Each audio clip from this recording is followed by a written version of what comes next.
جب تک انسان نے سیارہ زمین کو ذرا فاصلے سے نہیں دیکھا تھا، اسے یہ خبر نہ تھی کہ جس کے ساتھ وہ چپکا بیٹھا ہے وہ دور پار بلیک اینڈ وائٹ چاند کے مقابلے میں کس قدر دلکش اور حسین ہے۔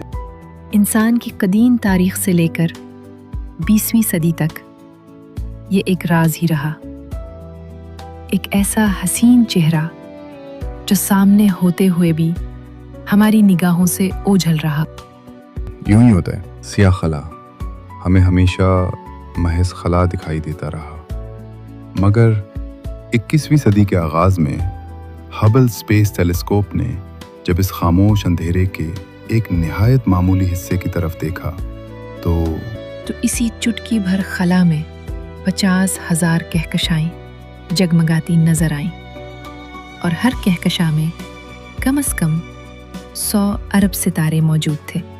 ہمارے نظام شمسی جیسے جب اس چھوٹے سے نمونے کو پورے آسمان پر پھیلایا گیا تو حقیقت سامنے آئی کہ کائنات میں ستاروں کی تعداد اس قدر ہے کہ شاید زمین کے تمام صحراؤں کی ریت بھی اس کا مقابلہ نہ کر سکے۔ کائنات اپنا اصل چہرہ اکثر چھپا لیتی ہے، مگر وقت آنے پر ایک جھلک ضرور دکھا دیتی ہے۔ ہم ہمیشہ سے طلوع آفتاب اور غروب آفتاب دیکھتے آئے ہیں، مگر اب ہم جانتے ہیں کہ سورج تو طلوع اور غروب ہوتا ہی نہیں۔ یہ تو ہم ہیں جو سورج کی سمت میں مسلسل گردش میں ہیں۔ ہم دن اور رات کو کائنات کے دو چہرے سمجھتے رہے۔ ہماری فہم کو بھی یہ خبر نہ تھی کہ دن نام کی کوئی مستقل شے ہے ہی نہیں۔ دن محض ایک ایلیوژن ہے، ایک ایسا تاثر جو حقیقت کا روپ دھار لیتا ہے۔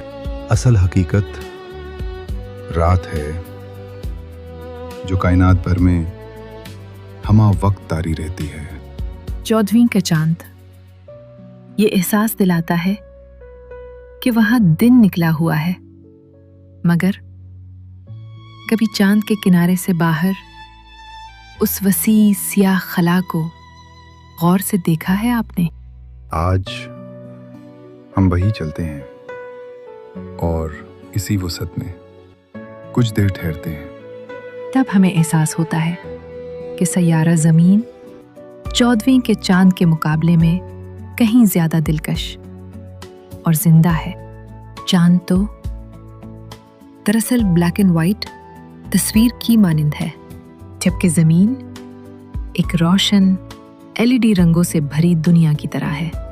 محبوب بلا شبہ حسین تو ہے، مگر عاشق کی شدت سے بڑھ کر نہیں۔ چاند اگر زلیخا ہے تو سیارہ زمین یوسف مصر ٹھہرا۔ چلے آئیے چہرہ زمین کی کہانی سنتے ہیں۔ یہ کہانی نہایت دلچسپ اور حیرت انگیز ہے، کیونکہ ہم بھی ایک سفر پر نکلنے والے ہیں، اور یہ اسی پہلے مسافر کی کہانی ہے۔ سال 1968 بحر اوقیانوس کے کنارے کیپ کیناویرل فلوریڈا میں ایک خلائی جہاز نے شعلے اگلنے شروع کیے اور پھر آسمان کی طرف بلند ہونے لگا۔ فلوریڈا کی سڑکوں پر ایک عجیب سناٹا تھا، دروازے بند، کھڑکیاں بند، اور گھروں کے اندر مائیں بچوں کو سمیٹ رہی تھیں۔ ہر طرف خاموشی اور ہر چہرہ اضطراب کی تصویر۔ لوگ ڈرے ہوئے تھے کہ کہیں یہ جہاز کنٹرول کھو کر ان کے گھروں پر نہ آ گرے، لیکن چند لمحوں بعد وہ خلا کی حدود میں داخل ہو چکا تھا۔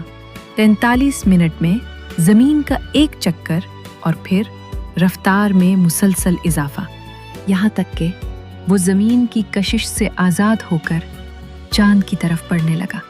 اس میں موجود تھے وہ پہلے انسان جو چاند کی سمت جا رہے تھے۔ خلا سے زمین ایک نقطہ لگتی ہے، اتنی چھوٹی کہ جیسے کوئی وجود ہی نہ ہو۔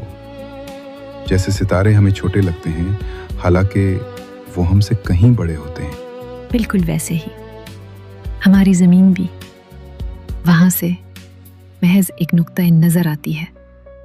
صدیوں سے اہل علم ایک سوال پوچھتے آئے ہیں، کیا ہم اکیلے ہیں؟ انسان نے چاند تک سفر کیا، روبوٹس بھیجے، سگنلز بھیجے، مگر کہیں سے بھی کوئی جواب نہیں آیا. شاید یہ ننھی سی زندگی اتنی عام نہیں جتنی ہم سمجھتے ہیں. کائنات میں زمین کی حیثیت مچھر کے پر سے بھی کم، مگر یہی زندگی ہے. کیا یہ سب صرف یہیں تک محدود ہے یا ہماری تلاش ابھی ادھوری ہے؟